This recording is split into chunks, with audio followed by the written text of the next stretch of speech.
তো বন্ধুরা, আজকে গেছিলাম একটা বিয়ে বাড়িতে, আর সেখানে গিয়ে কি খাওয়া দাওয়া করলাম সেটাই তোমাদের কাছে শেয়ার করব। তো প্রথমে আমরা 4 বান্ধবী তো বসে গেছিলাম খেতে।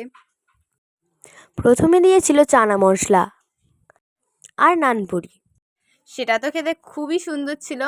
আর আর আমারও ভালো লেগেছিল।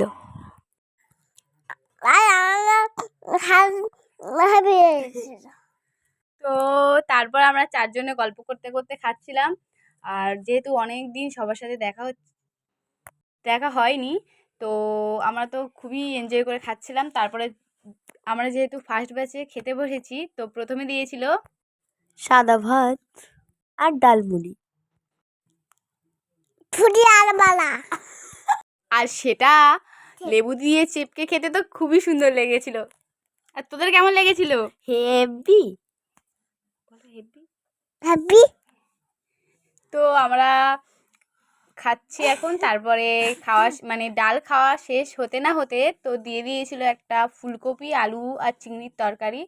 আর তারপরে দিয়ে দিয়েছিল মাছ। আর ফুলকপির তরকারিটা খুব সুন্দর হয়েছিল, মাছটা খেতেও খুব সুন্দর হয়েছিল। যেহেতু গান হচ্ছিল আর এরা দুজনে তো নাচ সামলে রাখতে পারছিল না, তাই এরা খেতে বসেই নাচ শুরু করে দিয়েছে। আর এদের নাচ দেখতে দেখতে চলে আসলো আমাদের গরম গরম চিকেন।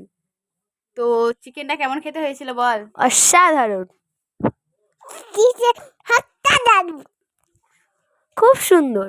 তো তারপরে দিয়ে দিয়েছিল চাটনি পাঁপড় আর দই মিষ্টি। তো আজকে আর মতো খাওয়ার ডান। আর আজকের ভিডিওটা তোমাদের কেমন লেগেছে কমেন্টে জানিও।